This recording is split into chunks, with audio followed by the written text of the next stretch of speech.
los Andes, a unos 4.000 metros de altura, los hombres del Calipso van a enfrentar los secretos del lago Titicaca. Nadie sabe lo que encierran esas aguas frías y hostiles. La leyenda dice que en su fondo yacen tesoros. Tras un silencio de varios siglos, cada piedra puede contar una historia y recordar las fabulosas civilizaciones que se han sucedido en sus orillas.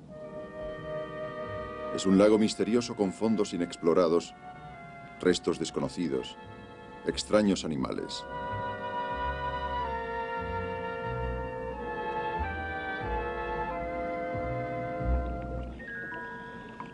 La vida se aferró aquí, a pesar de la implacable hostilidad, y tomó formas de pesadilla.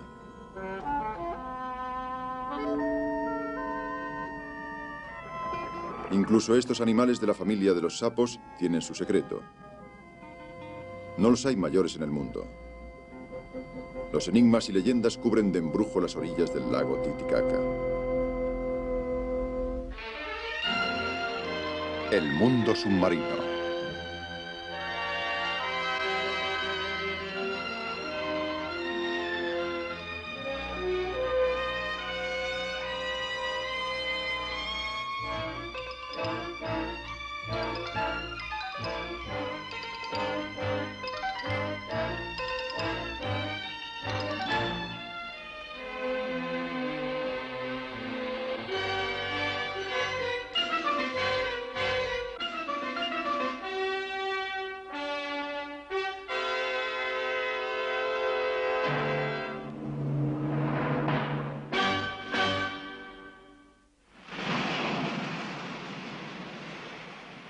La leyenda del lago Titicaca.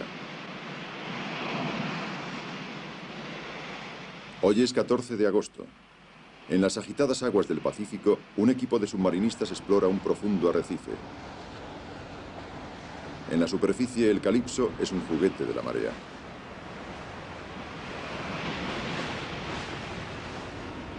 El comandante Cousteau espera el regreso de sus hombres.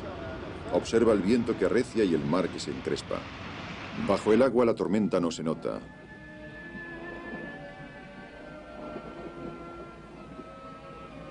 Las corrientes y la marea remueven el mar según ciclos regulares. Los habitantes del arrecife están familiarizados con estos ritmos.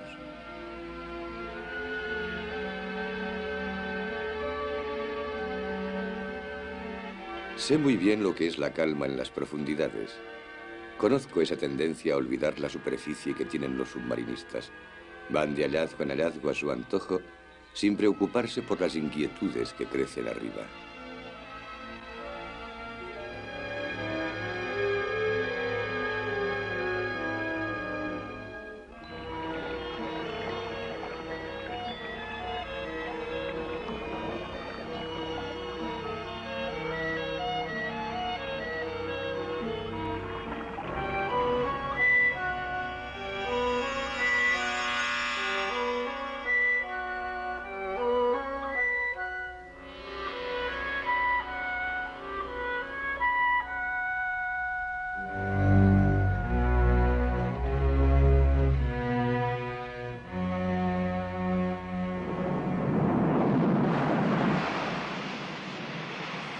Como sucede a menudo en la mala estación, el tiempo puede cambiar muy deprisa. Hago volver a los submarinistas, que no se dan cuenta hasta qué punto es urgente. En pocos minutos la recuperación se volverá problemática.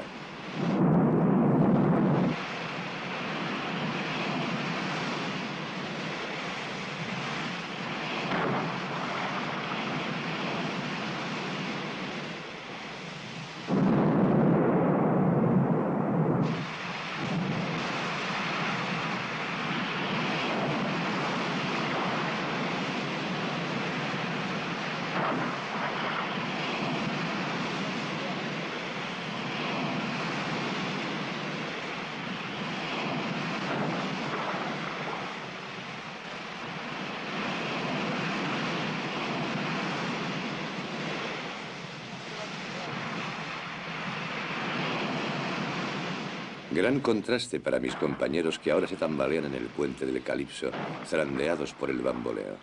Vienen de un universo en el que planeaban como arcángeles y llegan a un mundo en el que de nuevo les aplasta la gravedad. Bueno, Jean-Paul, aquí ya hemos terminado. Ahora nos dirigiremos al Perú, pues dentro de 6 semanas llegará a la estación de las lluvias al lago Titicaca. Cuando estemos en Matarani, cargaremos en el ferrocarril las 2 cápsulas de inmersión y 20 toneladas de material. El tren cruzará los Andes hasta llegar al lago. ¿Por qué el lago Titicaca? Sin duda, la atracción del hombre no bastaría para justificar nuestra elección. Para nosotros, sumergirse a casi 4.000 metros de altura presenta problemas completamente nuevos. Conocemos poco las reglas fisiológicas de la inmersión en altitud. Además, también se sabe muy poco sobre el mismo lago, su profundidad, la vida que alberga, sus orígenes geológicos. Hay además problemas arqueológicos. Allí estaremos en una región inca. Alrededor del lago hay construcciones gigantes, templos. ¿Tienen estas edificaciones prolongaciones subacuáticas en el lago? No lo sabemos. Razón por la cual vamos allá, para resolver problemas de fisiología, biología, geología y arqueología. Sin olvidar las leyendas.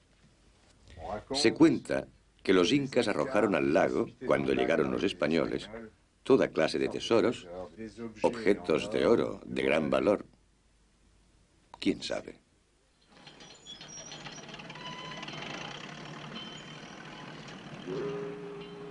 En los muelles del puerto peruano de Matarani, un tren especial está dispuesto para transportar a 17 hombres, 20 toneladas de material y las 2 cápsulas de inmersión, hasta unas montañas que alcanzan los 4.400 metros.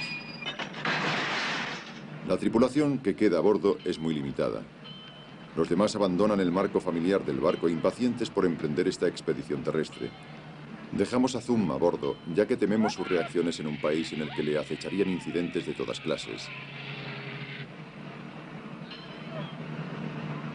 Al salir ponemos el altímetro a 0.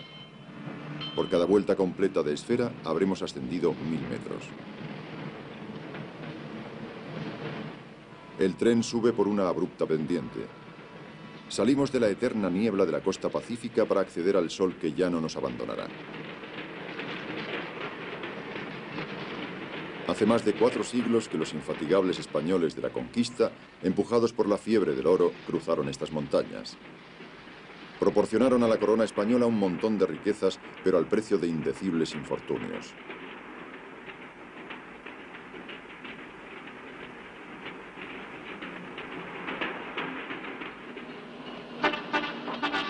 En Pampa de Arrieros, nuestra caravana se detiene para dejar pasar el tren que desciende.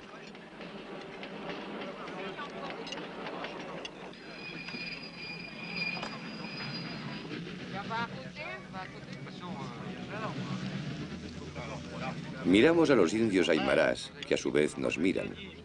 Nuestra mutua curiosidad es grande, pero la posibilidad de entendernos es muy limitada. Nos sentimos separados por un abismo comparable al que hay entre la altura de los Andes y las profundidades del mar. Los incas construyeron una amplia red de caminos a través de las montañas, pero el Perú moderno ha conseguido una hazaña semejante al desplegar vías férreas por estos vertiginosos desfiladeros.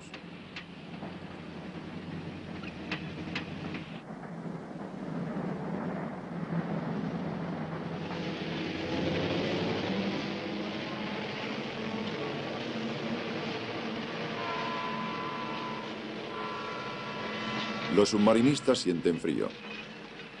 Han permanecido sentados viendo pasar el paisaje.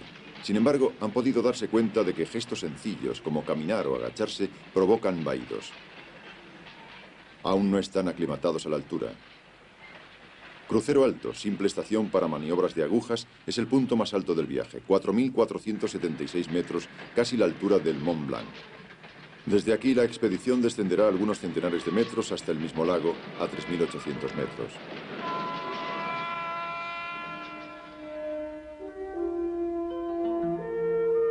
El lago aparece como un mar en medio de las montañas. Con una longitud de 225 kilómetros y una anchura de 60, tiene la misma superficie que Córcega, 7.000 kilómetros cuadrados. Es la extensión de agua navegable más alta del mundo.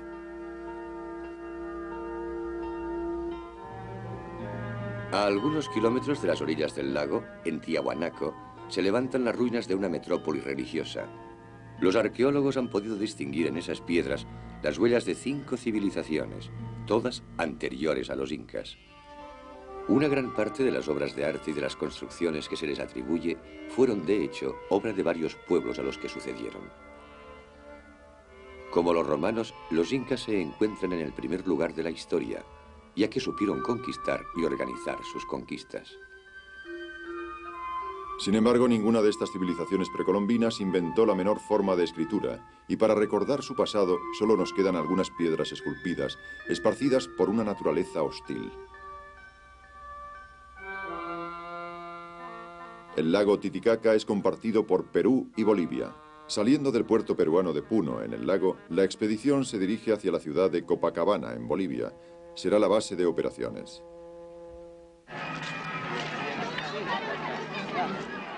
Las cápsulas de inmersión causan gran curiosidad. Su llegada es pretexto para una gran fiesta entre los indios y para nosotros una manera de calmar sus temores y ganar su confianza. Todos los pueblos de los alrededores han enviado a sus bailarines y a sus músicos.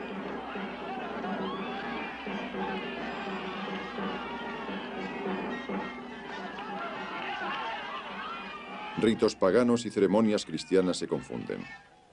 Las cápsulas de inmersión son adornadas y bendecidas como para un bautismo.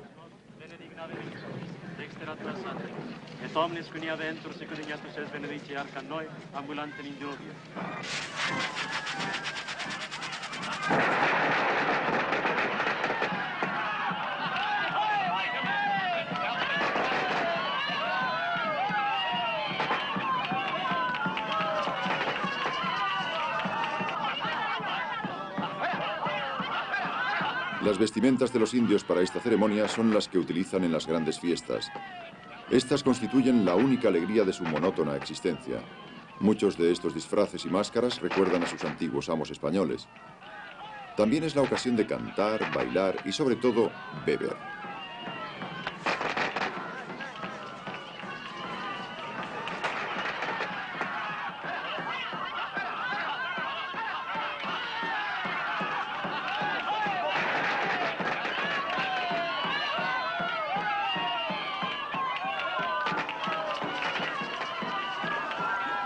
Por muy impaciente que esté de comenzar el trabajo, el equipo del Calipso no tiene ninguna intención de interrumpir la fiesta. Todos los ritos que preceden a la simbólica inmersión de las cápsulas deben realizarse. A bordo del pontón que nos servirá de plataforma de inmersión, experimentamos la sensación de haber cambiado de planeta. El peso de nuestro equipo nos exige un esfuerzo físico considerable. A esta altitud, la menor tarea nos agota.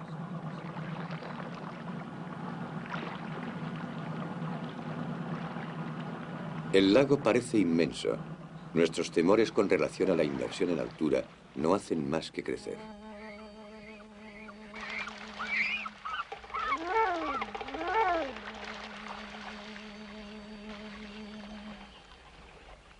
Miramos evolucionar a los cormoranes. En el aire enrarecido de los Andes, los cormoranes, normalmente tan ágiles, tienen dificultades para elevarse de la superficie del lago.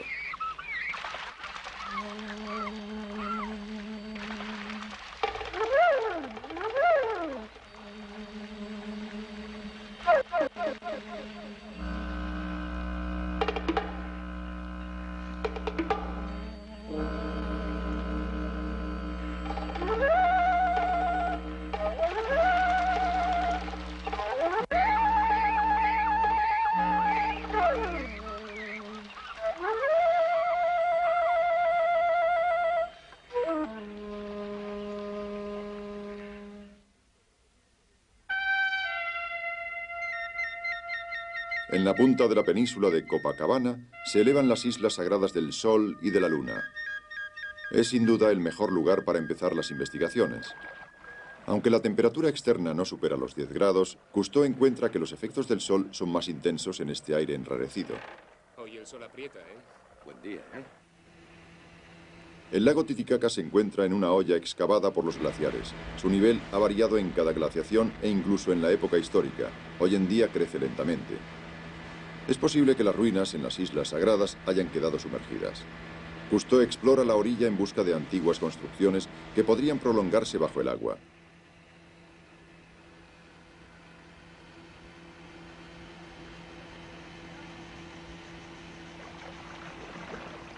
A bordo del pontón, el equipo se prepara para una inmersión de prueba.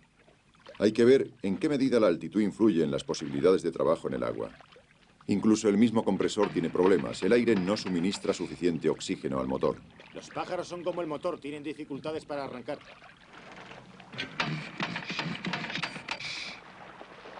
El doctor ha encontrado una solución: alimentar el carburador con una botella de oxígeno puro.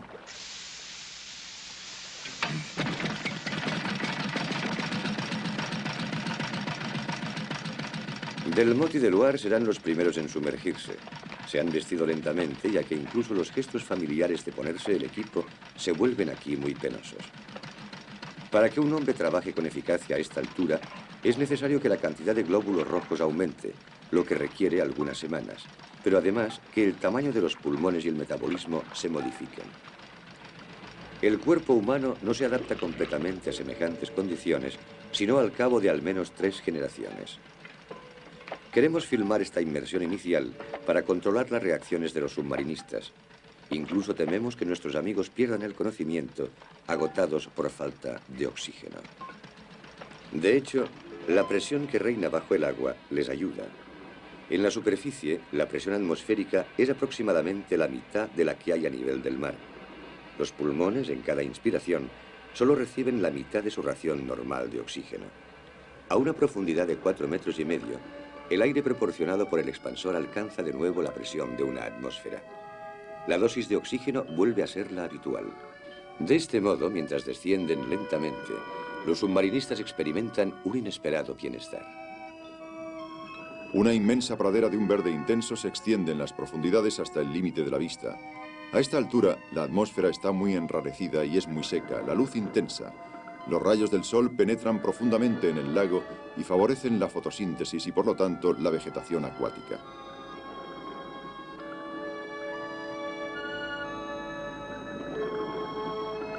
Bajo la alfombra vegetal, el fondo está formado por varios metros de barro y lodo. El brazo se hunde en él hasta el hombro.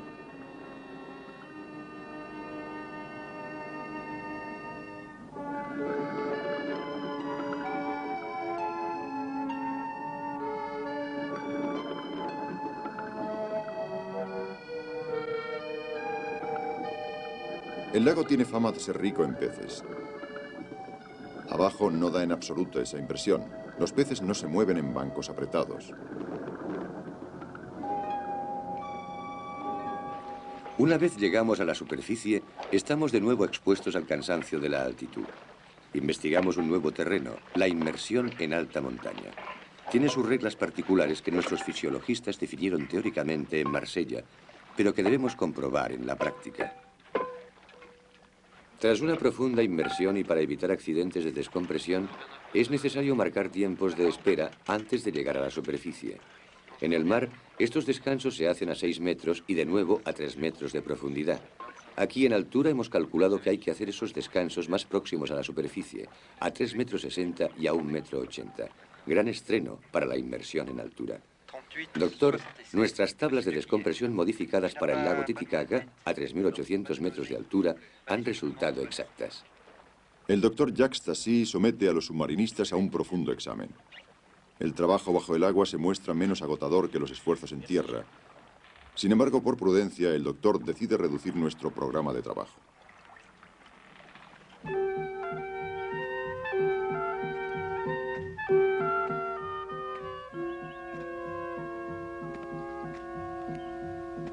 La Isla del Sol y la Isla de la Luna parecen haber tenido un papel primordial en la vida religiosa y civil de los incas. La Isla del Sol está cubierta de restos antiguos. En la Isla de la Luna se encuentra el templo de las vírgenes vestales. El equipo de Calipso determina las dimensiones exactas del templo. Frédéric Dumas, nuestro especialista en arqueología submarina, se maravilla de la técnica de la construcción.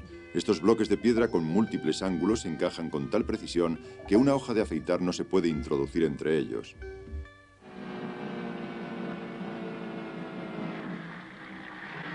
Tras haber determinado el probable emplazamiento de los cimientos bajo el agua, los submarinistas se esfuerzan en localizarlos entre los juncos que los indígenas llamaban totoras.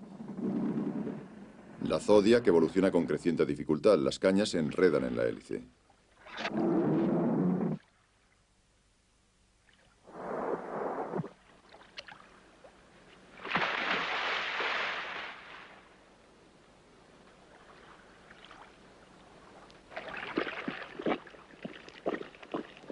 Jean Ryan se abre camino a través de toda esa vegetación.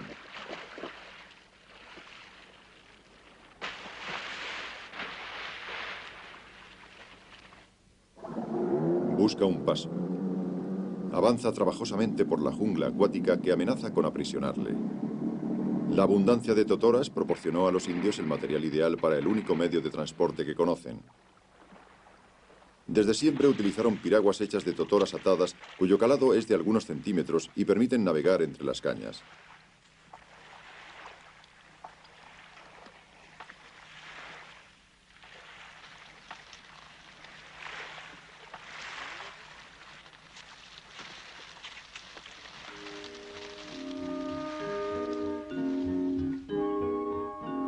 Frédéric Dumas encuentra un enorme monolito en la orilla.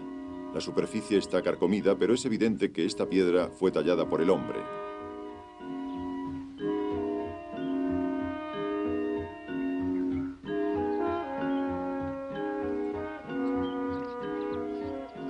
Otras piedras talladas llevan a Dumas hasta una serpiente esculpida de ojos salientes. Es una cobra, una serpiente de anteojos muy reconocible.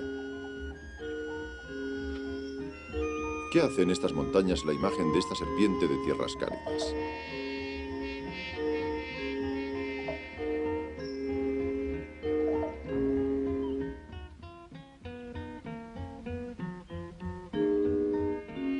Dumas sigue la pista hasta el lago.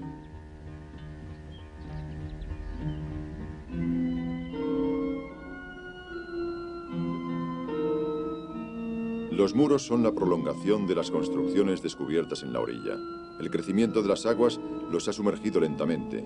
Estos edificios se remontan a los remotos tiempos de la historia precolombina. Se decía que a menudo estaban recubiertos de oro, lo que dio origen a la leyenda de un tesoro hundido.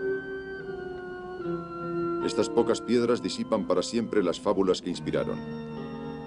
Poco a poco esperamos completar el inventario de las ruinas sumergidas.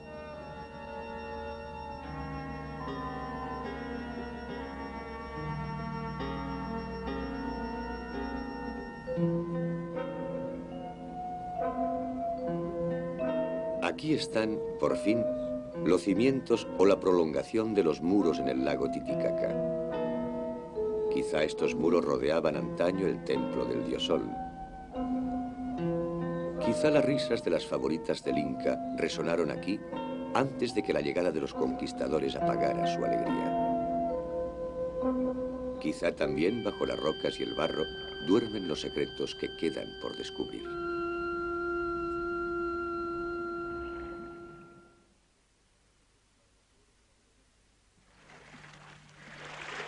Para la gente del lago, todo lo que no comprenden es inca. Sus informaciones no son de mucha utilidad, aunque nos conducen hasta el viejo del lago. Nacido en la Isla del Sol, ha vivido 86 años en sus orillas.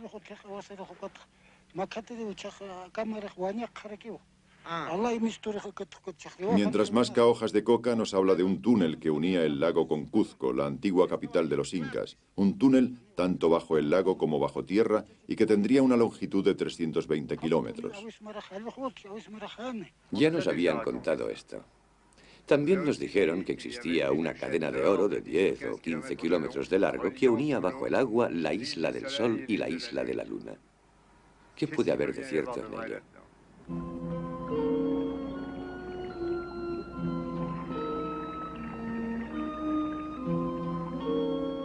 En el agua, bastante clara pero cargada, la visibilidad no supera los 15 metros. El fondo está generalmente atestado de rocas cubiertas de algas. Jean Ryan observa restos, pedazos de alfarería cubiertos de algas que apenas se distinguen de las rocas que los rodean. Los trozos de alfarería son para los arqueólogos lo que las pepitas para los buscadores de yacimientos. He encontrado muchas vasijas durante otras expediciones. Esto me enseñó prudencia. Todo lo que se puede advertir aquí es que el dibujo que se encuentra en estos fragmentos tiene un carácter bastante primitivo. Serán los expertos los que fijarán la fecha y el origen de los objetos. De este modo, darán un sentido a nuestros descubrimientos. Los objetos cotidianos ofrecen a menudo una mejor imagen del pasado que las joyas enterradas en las tumbas reales.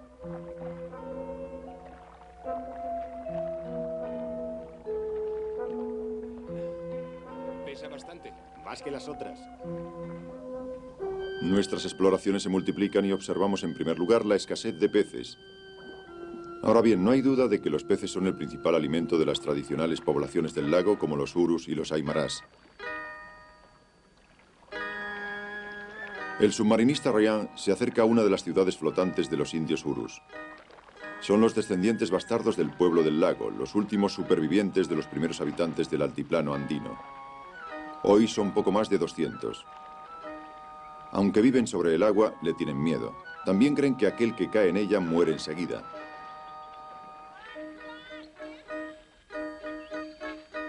Pero Ryan consigue finalmente subir a bordo de la isla flotante. Las totoras sirven para todo. Es la verdura, el forraje, el combustible, el material para las chozas, los barcos e incluso para la isla flotante. Cuando las primeras capas se pudren, se extienden encima otros juncos recién cortados.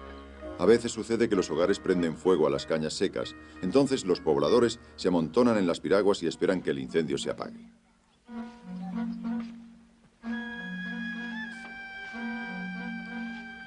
Para un pueblo arisco y supersticioso, Ryan representa el mundo incomprensible de la sociedad moderna.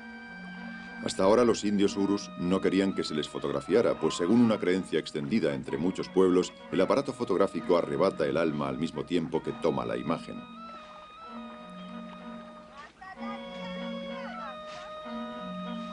Ryan les distrae, lo que nos permite filmar el pueblo con relativa libertad.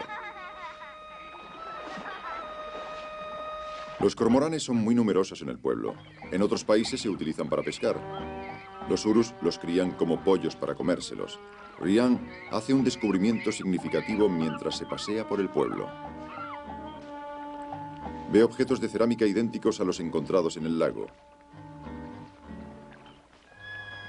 Un poco más lejos se encuentra un rótulo. Atención, escuela. Pero es una escuela flotante. Ryan se va por donde ha venido. Quizá dentro de una generación las madres convencerán a sus hijos para comer la sopa, amenazándoles con el demonio negro y amarillo que surge de las profundidades.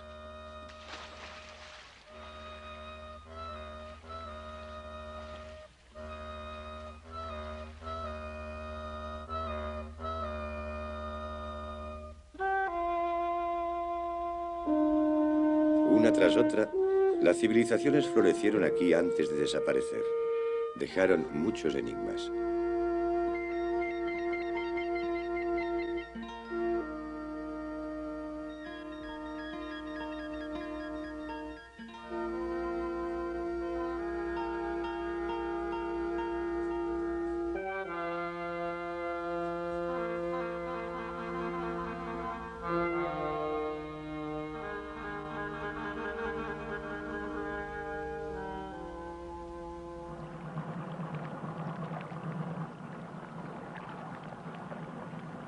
Hay que irse. Vamos. Durante 4 semanas, los submarinistas han explorado las aguas del lago tan lejos y tan profundamente como han podido. Ahora serán las cápsulas de inmersión las que continuarán las exploraciones. Mientras se las pone a punto, los submarinistas empiezan su investigación sobre la fauna.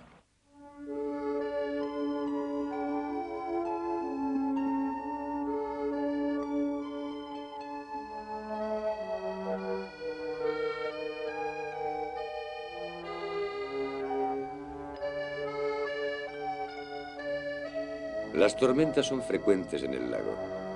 Descubrimos los restos de un pequeño vapor y en él Un sapo.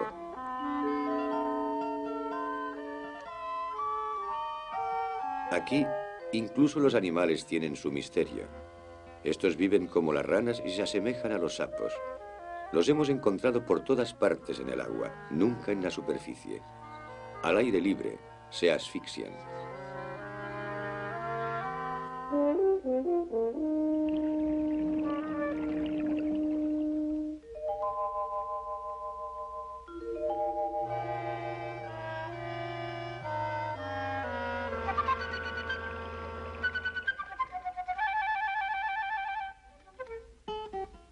Respondiendo al nombre científico y bárbaro de Telmatobius culeus, estos sapos son únicos en el mundo por su tamaño y por su comportamiento.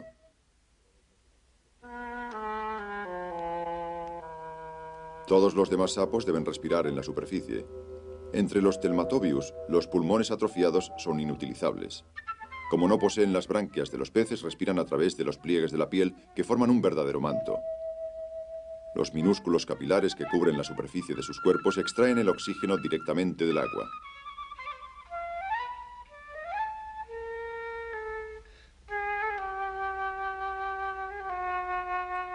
¿Qué es lo que llevó a nuestros amigos los sapos a vivir bajo el agua?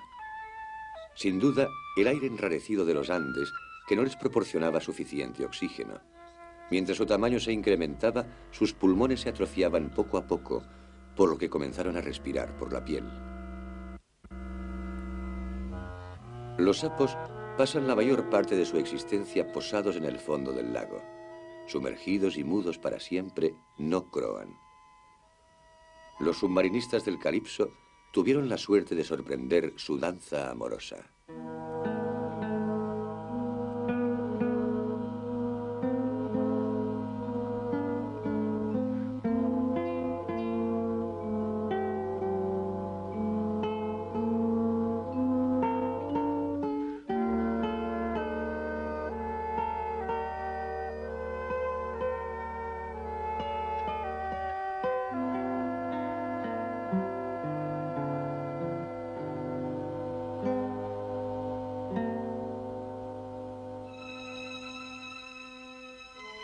Hay otro misterio en este lago. Encontramos en las hierbas gran cantidad de peces muertos. Algunos estaban hinchados, otros deformados. No parecen haber sido muertos.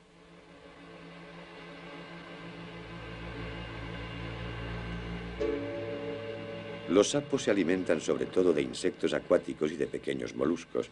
No atacarían peces de este tamaño. En cuanto a los numerosos pájaros de las orillas del lago, se tragan la presa. No son ellos, pues, el origen de semejante matanza de peces. Para resolver este nuevo enigma, recogemos unos especímenes que serán enviados al Instituto Oceanográfico de Mónaco para ser disecados y analizados.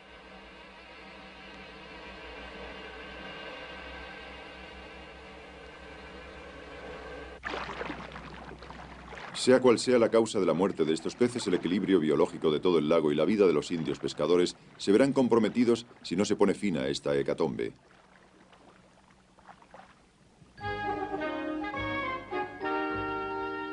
La increíble cantidad de sapos que hemos visto nos induce a intentar un cálculo de su población total en el lago.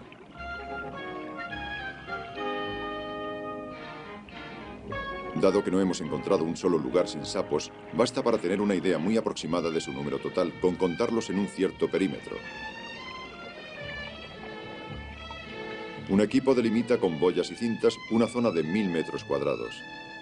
Los hombres recogerán todos los sapos dentro de este perímetro. Los contaremos y haciendo un sencillo cálculo tendremos al menos una idea de la cantidad de sapos que hay en el lago.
Si se les deja mucho tiempo fuera del agua, los sapos mueren como los peces. Felizmente, el recuento va deprisa.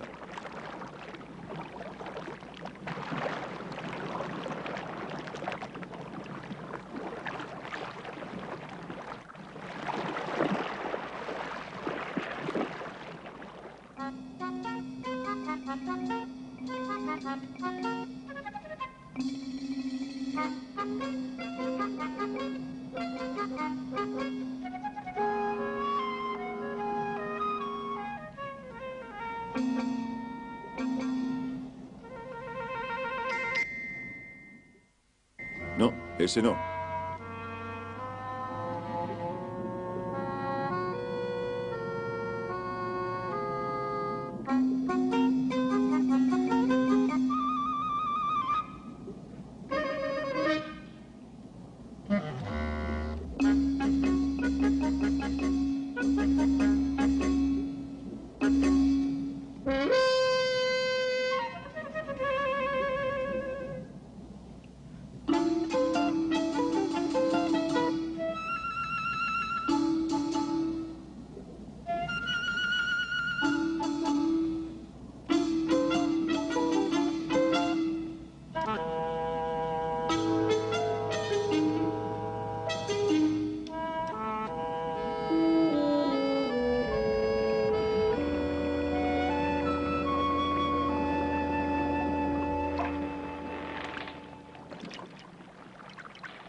Las dimensiones del animal son sorprendentes. Completamente estirado mide cerca de 50 centímetros.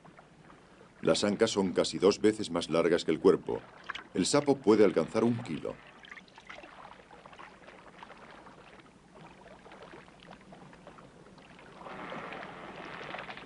Se eligen algunos especímenes para enviarlos al Instituto Oceanográfico de Mónaco para un estudio más profundo. Los sapos nunca han formado parte de la alimentación de los habitantes del lago, pero son probablemente comestibles y podrían representar una fuente de proteínas nada despreciable.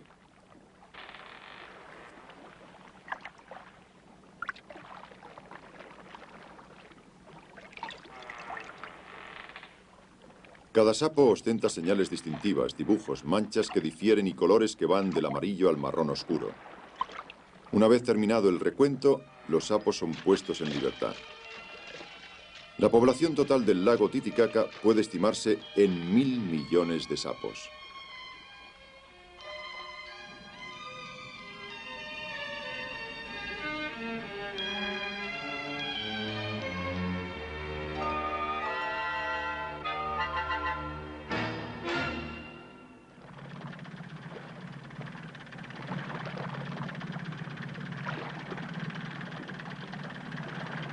El doctor Harold Edgerton, profesor del Instituto Tecnológico de Massachusetts, impaciente por participar en otra expedición con su amigo Cousteau, prepara los ensayos de su sonar especial.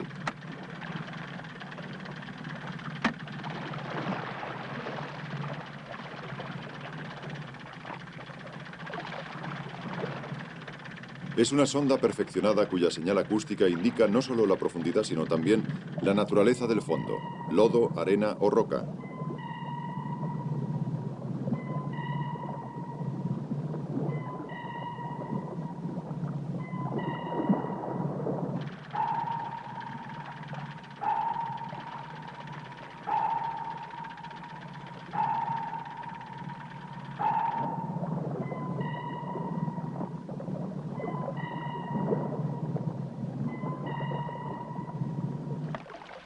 La banda de registro da una imagen detallada del fondo del lago. La profundidad máxima medida es de 370 metros.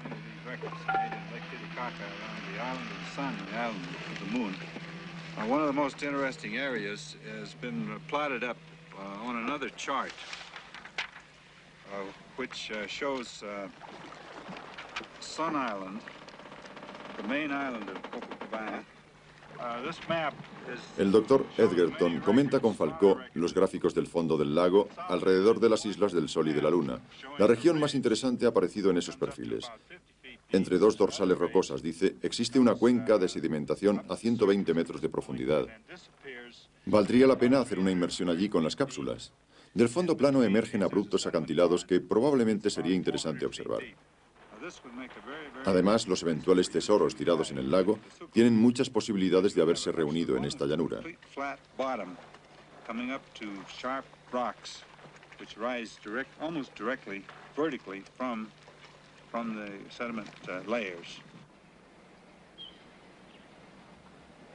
Finalmente, las cápsulas de inmersión, que familiarmente llamamos pulgas, van a relevar a los submarinistas. Uno creería encontrarse en el Mediterráneo en invierno.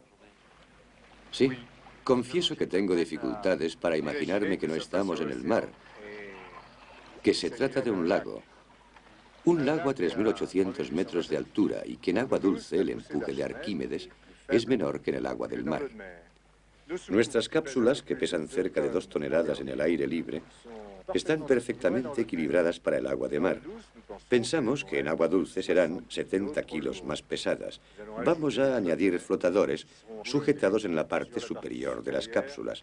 Nuestros pilotos, gracias a esos flotadores, podrán evolucionar con tanta soltura en el lago Titicaca como en el océano. El pontón y la grúa están a punto. La tripulación procede a las últimas comprobaciones. Cousteau y Falcó van a tomar los mandos.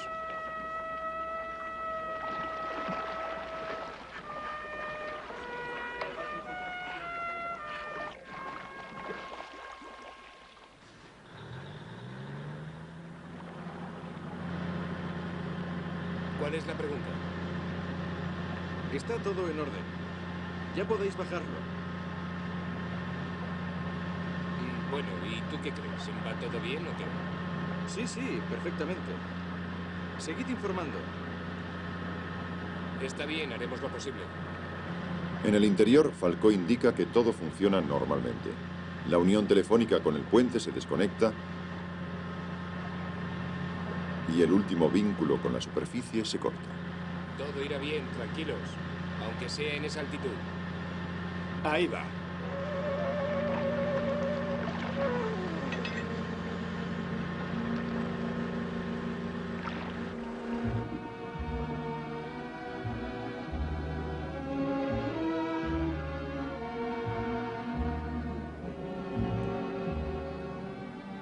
Un submarinista acompaña las cápsulas hasta los 30 metros para asegurarse de que no han sufrido mucho durante su largo viaje a través de los Andes. Cousteau y Falcó, con los faros, le dicen hasta luego.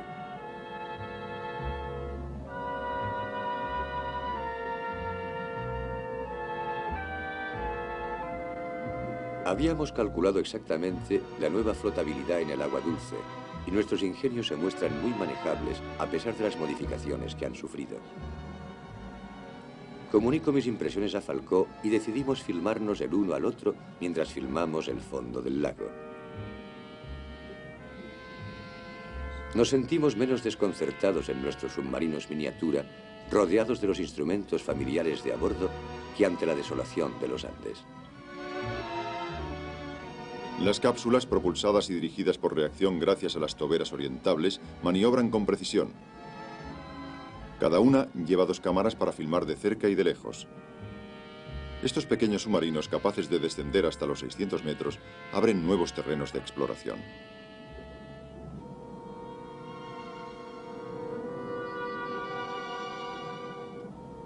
Las 2 cápsulas descienden una junto a la otra, bordeando prudentemente las rocas. La carta levantada gracias a los registros del sonar del Dr. Edgerton sirve de guía a los pilotos. A 120 metros, los submarinos alcanzan la cuenca sedimentaria observada por el Dr. Edgerton. Empieza el largo viaje por encima del lodo.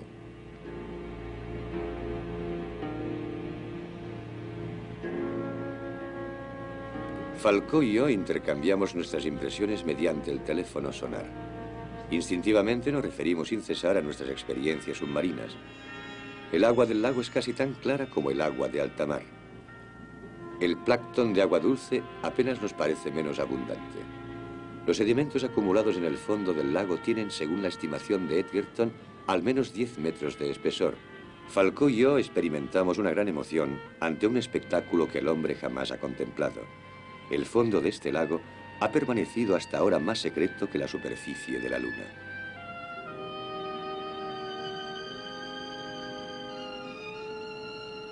Más o menos en medio de esta llanura aparecen huellas incomprensibles.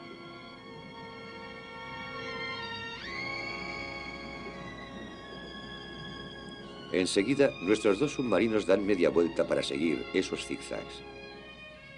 Los surcos han sido trazados por nuestros viejos amigos, los sapos. Jamás se habían observado sapos vivos a más de 120 metros de profundidad.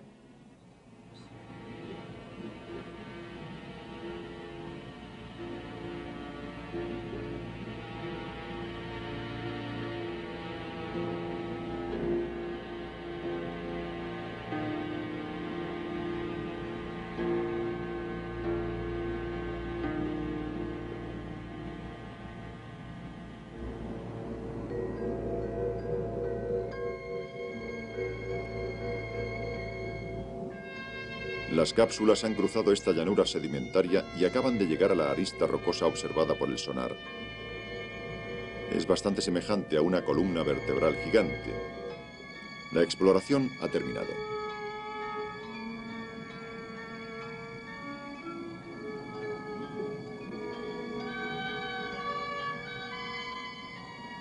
A una señal dada por Cousteau, los submarinos ascienden dejando desaparecer en el fondo del lago las leyendas sobre los incas y sus tesoros.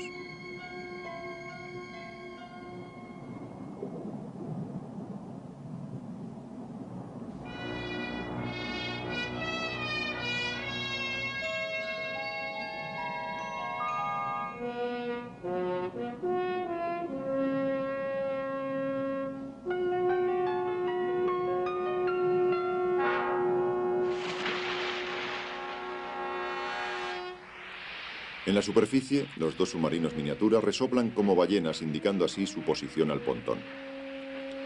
Esta imagen final de nuestra expedición reúne las cápsulas de inmersión junto a las canoas de junco de los indios. Resume 2000 años de historia del lago Titicaca. Cousteau regresa a Mónaco en busca de la respuesta al problema de los peces muertos. Y bien, Carpín, ¿has podido resolver el misterio de los peces muertos del lago Titicaca? Sí, los peces tienen úlceras.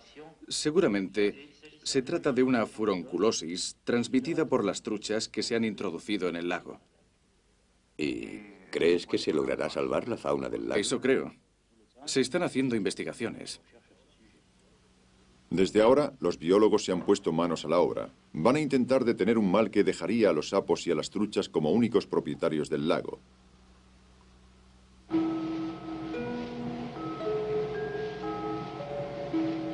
El Calypso vuelve a alta mar. Los submarinistas se encuentran a bordo como en su casa. En el puente, dos piraguas indias destinadas a un museo de California. El viento del mar dispersa el polvo de los imperios desaparecidos.